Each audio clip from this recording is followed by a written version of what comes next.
we ask ourselves all the time, can we change people's mindsets? What's the best way to change people's mindsets? And I think every time we do these presentations, we learn something more from that. We get a little bit more insight about that. Do we multiply straight across? One of the main aspects is to learn about who you are. Children's parents aren't going to go to college with them. They need to make their own choices. They need to make choices, and if they're bad choices, you'll learn from them. Mr. Levin genuinely loves biology, and when a teacher really loves what they're teaching and is passionate about it, it translates to the students. So when I learn in that class, I'm excited to learn because he's so excited about it. The better it reacts, right? We created Oobleck in honor of Bartholomew and the Oobleck. This is gross. The boys and girls got to feel it, smell it, use their senses basically. Girls, what does it feel like? Ice cream. Slimy, good word. Hello and welcome to Classroom Close-Up New Jersey. I'm your host, Sean Spiller. I'm also a teacher. Over the years, I've learned a thing or two about getting students' attention and keeping them interested. Here's one: give them options within the parameter of the lesson. When they get to choose, they get to feel involved. In this episode, we'll focus on empowering students by allowing them to make choices. We begin in Warren, where the students of the Diversity Club decided it was time to stem the tide of Islamophobia. What do you think when you look at me? A woman of faith, an expert, maybe even a sister, or oppressed, brainwashed, a terrorist? The biggest thing that really stuck out to me was the woman saying how having to go outside, after 9/11 was just really terrible. It's a terrible thing that people really judged her or Muslims in general about the religion that they practice. It's kind of crazy that they're getting judged because they're Muslim. Dahlia Mogahed's inspiring TED Talk about living as a Muslim in post 9/11 America is just one of the tools 12th graders Helen and Alana are using to get these history students talking about the topic of Islamophobia. I think that bringing a subject like Islamophobia to the classroom, especially in a world history classroom, I think it brings that element of discussions about things that we don't talk about a lot in our curriculum. For example, in school we learn the basics, we learn the facts about different cultures, different religions, but being able to apply that to things that go on in the world, and also just developing our own sense of tolerance. How can we define Islamophobia? We're going to sort of come up with a class definition for this. I don't think anyone really, in their heart of hearts, believes that making fun of someone or being Islamophobic is the right thing to do, but if it's not something we're actively discussing and if it's not something that's on their mind, then that might just be their default. We live in a world that's full of fear and full of negativity, and so unfortunately that might just be where their mind goes if we're not always talking about it and always actively putting it on people's minds. Helen and Alana developed the lesson as part of their involvement in the school's Diversity Club. In history class, we talk a lot about civic involvement. In the Diversity Club, you can actually put it into effect. We can give kids, with their input, a task to go out and try to affect change over. Our motto is speak up, stand up, stop hate. So we raise awareness for a lot of different issues in our community and also just general diversity education, I think. So in our meetings, for example, we have discussions, we watch talks up from different people with different ideas on different issues. And so we talk in our club first, and then we try to bring that to our communities. How do you guys think that stereotypes are created? What are some of the reasons why people, again, maybe tend to generalize or when they don't know maybe about cultures or other people? Helen actually approached us at the beginning of her sophomore year and said, I read this article, we need to do something about it. And I said, all right, what do you want to do? And she said, what if we make a lesson? And they began to put the whole presentation together. In one part of the lesson, students are asked to read and discuss varying accounts of discrimination experienced by Muslim teens. She grew up in America, and her last name was Hussein, so a lot of people thought they would make fun of her and think that she was related to Saddam Hussein. People would tell her to convince her parents to let her actually go out, beg her parents, because they were basically thinking that her parents wouldn't let her go out. Her and some of her friends decided to wear the hijab just because they wanted to, and they had no part with her parents telling her to do it, and she even says her mother didn't even wear one. That's pretty interesting to me because that's someone at a really young age making a religious decision for herself, right? So she felt empowered to do that. What I really love about coming into these classes is that you never really know what you're going to get. So for example, when our discussion went more about can we change people's beliefs? Can we really convince people to be tolerant? I mean, I love that so many students share different perspectives, and I think that's what's important about these lessons. I mean, I don't want to come to a class and be preaching to the choir, basically, right? I think that it's important to really learn from each other's beliefs. Almost every single one of my friends do not agree with every single thing that their parents believe, especially because of all of the influencers now. And I think that's why it's important for us teenagers to stay informed and watch the news so we can create our own perspective. It's good that our generation is like learning how to like speak for ourselves and like create our own ideas. I think that talking promotes action. I don't think that talking is enough. So what we did today, obviously that's important, but it's all about shaping a mindset. Once you have this conversation, the reason it's impactful is because then people feel empowered. I think these discussions are important because it continuously reminds you that it's not over. The fight's never over. It's happening all around the world, and if we don't try to make a difference, no one will. Peer-led discussions like these are a reflection of Watchung Hill's commitment to diversity and inclusion. It's practicing and giving them a voice, that my voice matters. And here you can see with Helen and Alana, who have used their voice to make change in the high school, this is what you can do. If they can do it, you can do it. They're giving this talk especially to the freshmen as they're coming into school, and it's embedded in our unit on the Middle East. So this has helped the kids feel that the school is a safer place, that our classroom is a safer place, and that maybe they have allies that they never realized they had before. Either have to be under surveillance or removed. She sees them as like... It's a good place to start. The idea of spreading acceptance feels like something that should catch on. It's all about choices we make. We can choose to be tolerant, to connect with the real world, to open dialogue, even to create an active desire to learn. Now would be a great time for you to take out your activity sheets and see what you need to schedule for your day. The object is, in my room, to be who you are. Right now, we're looking on our activity sheet and seeing what we should schedule for the day. A child doesn't need to come to a lesson if they already know the concept. I have 5 groups. How many do you want to circle? There are days at the end of the day, I'll sit at my desk and I'll just watch them. They're all learning how they want to learn it. And they all get the same skills, just in different ways. Except you're going to notice one thing. What do you see different on these problems? It's divided by, and it's different, like... Learner Active Technology Infused Classroom. LATTE is a philosophy, the teacher being a facilitator in the room, not the teacher in the room. I started to implement it in my classroom 5 years ago. I will only teach LATTE. My students come in, they read the front board, which is the morning message. They take a schedule and they start scheduling their day. They have 3 hours during the day they get to schedule on their own. There's an hour in the morning and 2 hours in the afternoon. They get to choose what times they want to do what. You can do it in any order you want. This is a resource table where all the materials that the children will need for the entire day are right at their fingertips. It's one of the structures of a LATTE classroom. The other structures of a LATTE classroom that you will find in the room are home groups. Each table has a specific home group name, and they work together as a group cooperatively in certain areas and certain subjects. My children know what they need help with and what they don't know. And that's one of the skills that they learn in my class. They have to realize, I don't know this. I think I better ask for help. And they do. Now they can either just sign up for a mini lesson if I'm having one that day, or they can actually just write it on the help board saying, you know what? I just don't know how to do this. Let me just put it on the help board, and Mrs. Sobel will help me tomorrow, and she'll do a mini lesson tomorrow. Let's start again, small and easy. What's great is if you're a slow learner, nobody knows that you're a slow learner. No one knows that you're not on the same page as the person who's, academically brighter. So they don't get embarrassed. So they learn. They may work at a slower pace, or they may need some kind of other way to learn, but it doesn't look different in my room because everybody's doing something different.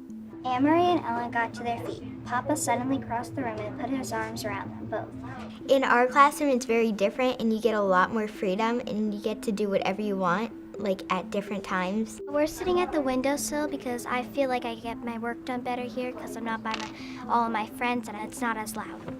I feel like I work better with her because she doesn't fool around usually. They have learned that sometimes if they work with their friends, they don't exactly get the work done because they're too busy chatting. So then they're like, uh-oh, I think tomorrow I may have to move my seat. And in my room, you don't have an assigned seat. So if you want to just get up and move to the other side of the room to get your work done, you just get up and go move to the other side of the room. Boys and girls, please don't forget to write your goal for the day at the bottom of your schedule. Work hard was a good goal for me to do today since yesterday I didn't work as hard as I wanted to. It's helped us a lot with responsibility and choosing our actions Wisely. in the future, yeah. And in this class, you know if you're not doing something well at the time or you're not focused in this particular subject, you could switch to do a different thing, and maybe you got your mind on that more than you had the other activity. There's no grades like A, B, C, D. It's practitioner or apprentice or expert, and they choose where they should be on the rubric. So they work towards that goal. So they self-regulate themselves. It takes time for them to learn those things. It's not something that comes automatically. How many groups do I need to make? The denominator was 4. Great, so I'm going to make 4 groups. The Laddie classroom, and the thing that I loved about it was it really gave the students a chance to figure out how they learn. With Carter, it really helped him become more independent as he made the transition from elementary school to middle school. Do we multiply straight across? I think so, yeah. So multiply straight across. One of the main aspects of Laddie is to learn about who you are, time management skills. It's organization. It's knowing what you need. Children's parents aren't going to go to college with them. They need to make their own choices. They need to make choices, and if they're bad choices, you'll learn from them. It's not traditional, so if someone comes into my room for the first time, they're like, ooh, looks a little strange in here. There's children on windowsills and lying on a carpet. It's controlled chaos. They're not always easy to see, like they are with even numbers. So what kind of number answer are we going to get? I want them to have all these life lessons. I want them to go with them through life and know that they can accomplish anything they want and that they have a choice and that they have a voice. My goal is to be the best teacher, that my children learn and that I keep learning as a teacher. Nobody is ever done learning. I want to learn. I want to share it. I want my children to be better people when they leave my room. I want to have just been a part of their life. Are we ready to move it on to make it a little bit harder? Yes. Okay, let's make it a little bit harder. When we return, you get to choose your favorite science experiment. Stay tuned. We are one team. It's a family. We support one another. You know, we see all the students, and so we're all on the same page with each other, and we really work hard with one another to make sure that we're meeting the needs of all the students.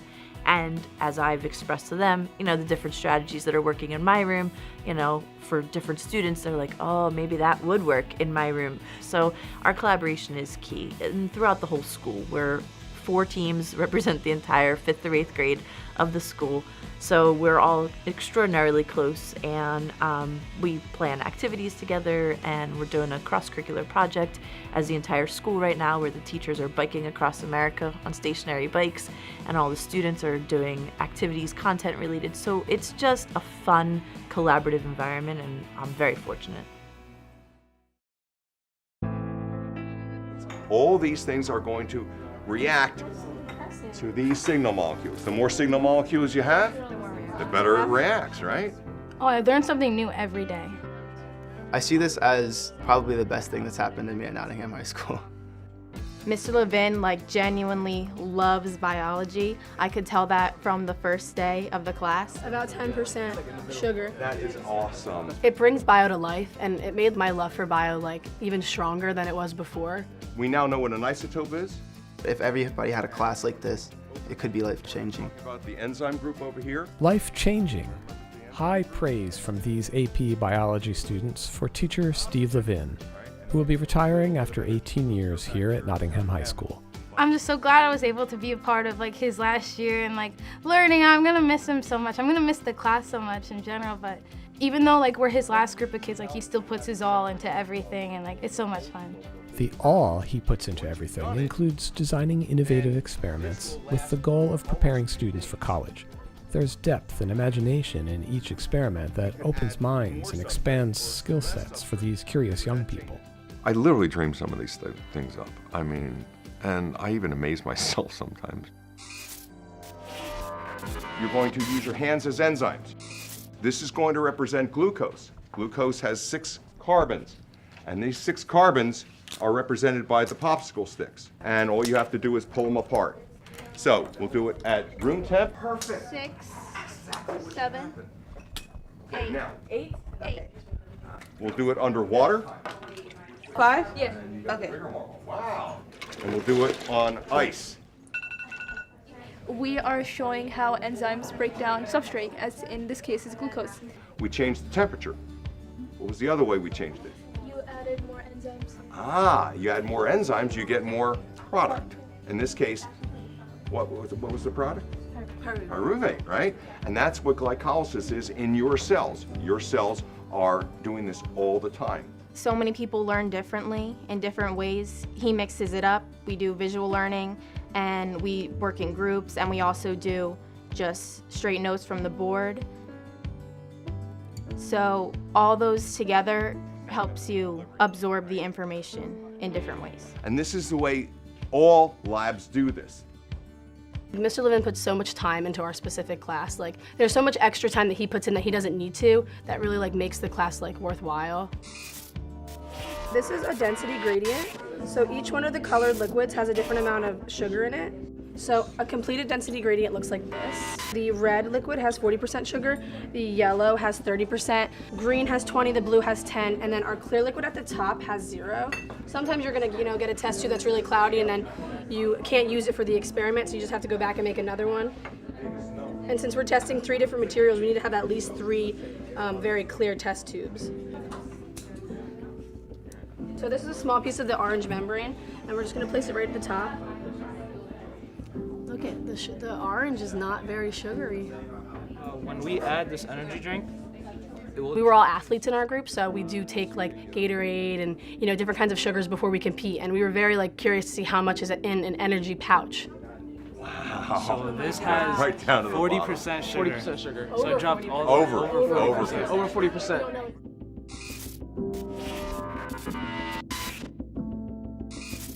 We made 2 cell models, all right? One cell model will absorb water, and the other one will absorb what? Signal molecules. That's where your hormones will attach to a cell, right? Then we put this in first, and then we put in this one with the big top up, okay? And you pour in what? The water with the clear marbles and the signal molecules with the metal marbles. So we figured out that in this cell membrane, 88 water molecules were stuck, and in the green box with the signal receptors, only 6 were stuck. What is the cell going to try and do? It's going to try and create what? Equilibrium. Equilibrium. It's going to have just as much inside as outside. Up this way, and then it'll separate the pigments. We get the most up-to-date information, and we really do. With science and how our world is changing, Mr. Levin he's on top of it, and he gives us that current information. There. I think I would like to go into biology or like one of the natural sciences, and like by taking this class, it's like a stepping stone to help me in college too. And like if I see this experiment again or like anything like this, I can relate it back and like easily be like, oh, I did this before, and like I can comprehend it better and like maybe help other people comprehend it better. Because this is a liquid. If it's solid, it's no problem. You're going to see it. If I can put the foundation down where they can look at something and go, wait a second, that's important. And maybe they'll cure one kind of cancer, and I'd be thrilled. These are the people that are going to change the world.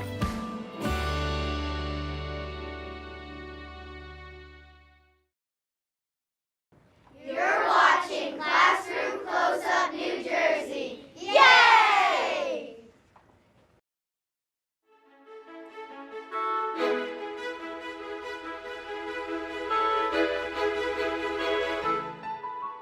The sun did not shine. It was too wet to play. So we sat in our school on that cold, cold, wet day. We saw him walk by in the rain as we sat. We opened the door. It was the Cat in the Hat. I was about to cry with happiness. I was surprised. I love the Cat in the Hat, and kind of like how he cheers up all the children. The Cat in the Hat was there to celebrate Read Across America. Read Across America here at Triangle School is a huge celebration. It's a day that we celebrate Dr. Seuss's birthday, but more so that we celebrate literacy. Drop everything and read. Drop everything and read. Drop everything and read. We always try to start or end our Read Across America with a drop everything and read. All right, we are going to drop everything and read in honor of Dr. Seuss's birthday. So if you want to grab a book, find a comfy spot around the room, open it up and enjoy your reading. It gives the students a short period of time to just stop doing what they're doing, take out a book, and sit down and read. Because if kids read, their vocabulary increases, their view of the world increases, their competence and confidence increases. We brought in all the Dr. Seuss books to touch on a math skill. All right, so Dr. Seuss loves the number 10, but there's a giant number of apples in this cart. And we were just talking about strategies to figure them out. How many apples do you think there? And do you want to make a prediction? What if you count and I put the bears?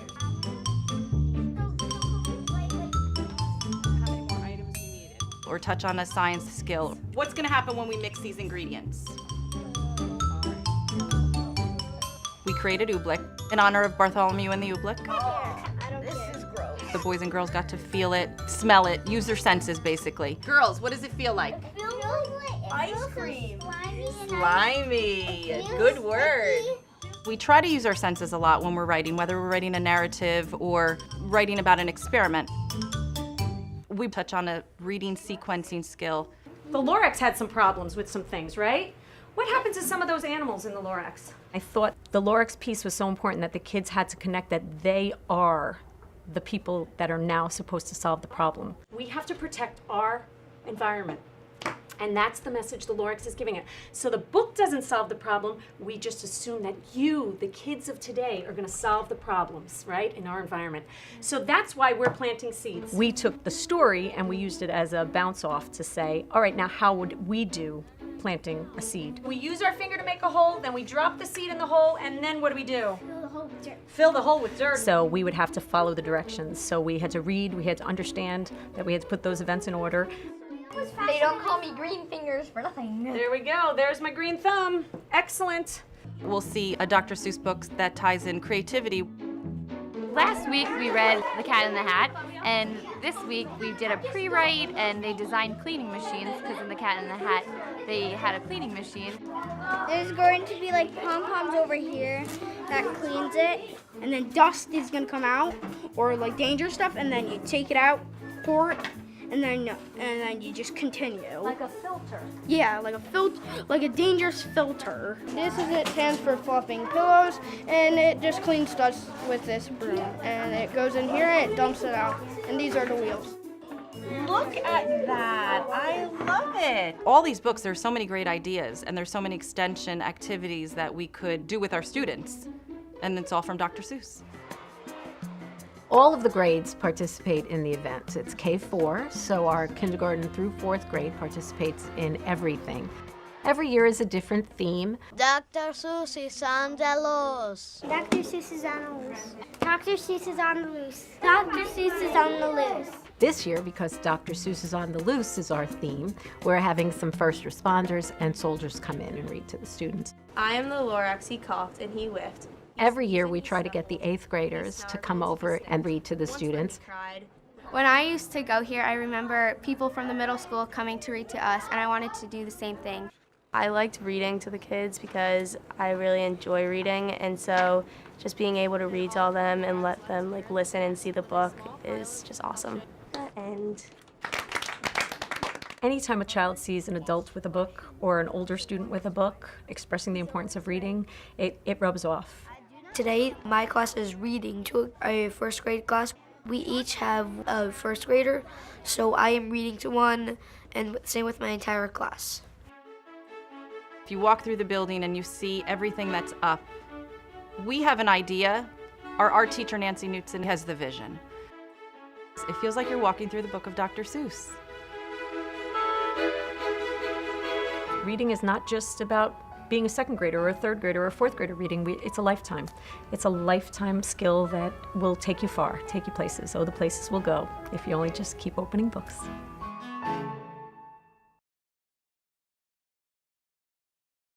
Over the years, we've covered more than a dozen Read Across America events. Sure, it's once a year, but we can all participate anytime by picking up a book and reading to a child. But if you're looking for more ideas on how to create events that will instill a love of reading, we'll put a link in the video library on our website.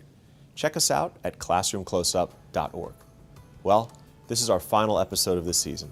You'll be able to watch encore presentations right here throughout the summer. We'll be back with new episodes in the fall. So until then, I wish you a safe and happy summer. For Classroom Close-Up New Jersey, I'm Sean Spiller. See you next fall. Bye.